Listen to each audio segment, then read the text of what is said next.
ஓம் முருகா. என் அன்பு பிள்ளையே, யாருடைய கர்மாக்கள் அழிக்கப்பட்டதோ அவர்களால் மட்டுமே இதை கேட்க முடியும். உன்னால் முடிந்தால் கேட்டுவிடு பார். உனக்கு முடியும் என்ற நம்பிக்கையை எப்போதும் உன் மூச்சுடன் சேர்த்து கொண்டு இரு. வாழ்க்கையில் எவ்வளவு பெரிய சிரமம் வந்தாலும் அதில் நீ தாழ்ந்து போகாமல் சூறாவளியாக வென்று எழுந்து வருவாய் பிள்ளையே. இது என்னுடைய அருளால் உறுதியாகும். ஒளியை போல உன்னுடைய வாழ்க்கையிலும் புதிய ஆரம்பம் உனக்காக காத்திருக்கின்றது. நம்பிக்கையுடன் நடந்தால் நான் எப்போதும் உனக்கு பக்கமே இருப்பேன். உனக்கு நான் சொல்ல வருவது, உன்னை சுற்றி நிகழும் ஒவ்வொரு சிறு சம்பவமும் வெறும் நிகழ்வாக இல்லை. அவை உனக்கு நான் தரும் சைகைகள். அதில் நிச்சயம் உனக்கான நன்மை மறைந்து இருக்கும். கவனித்து பார்த்தால் அது உன் கண்களுக்கு தெளிவாக தோன்றும். சில முக்கிய முடிவுகளை எடுக்கும்போது அந்த சைகைகளை உனக்கு வழிகாட்டும். எனவே நீ எப்போதும் நேர்மறை எண்ணத்தோடு அணுகு.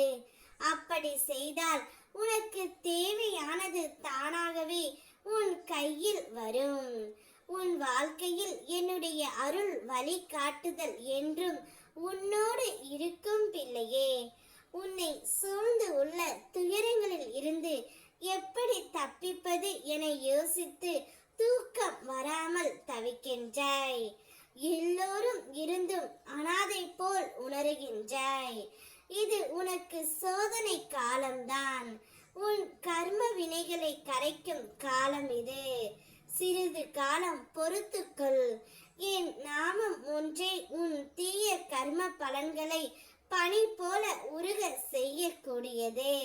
அதனை உச்சரித்து கொண்டே இரு. உனக்கு எப்பொழுதும் நிழலாக வருவேன் என்றும். உன்னுடைய கர்ம வினைகள் அனைத்தும் முடிந்து விட்டது. அனைத்து இன்பங்களையும் இனி நீ உன்னுடைய வாழ்க்கையில் அனுபவிக்க போகின்றாய்.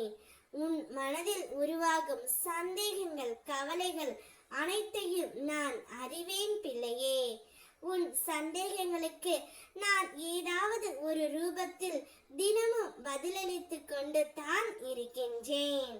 உன் கவலைகளுக்கும் ஏதாவது ஒரு வடிவில் உதவி செய்து கொண்டு தான் இருக்கின்றேன். அப்படி இருந்தும் நீ மனம் வாடுகின்றாய். கலங்காதே. உனது கஷ்ட காலம் அப்படி ஒரு நேரமாக இருக்கிறதால் உனக்கு இந்த கவலையும் தோன்றுகின்றது. பயத்தை ஏற்படுத்தி உன்னை குழப்பத்தில் வைத்திருக்கின்றது. இனி அதை பற்றி யோசிக்காமல் நீ உன்னுடைய செயல்களில் மட்டும் கவனம் செலுத்து. நான் பார்த்து கொள்கின்றேன். ஓம் முருகா.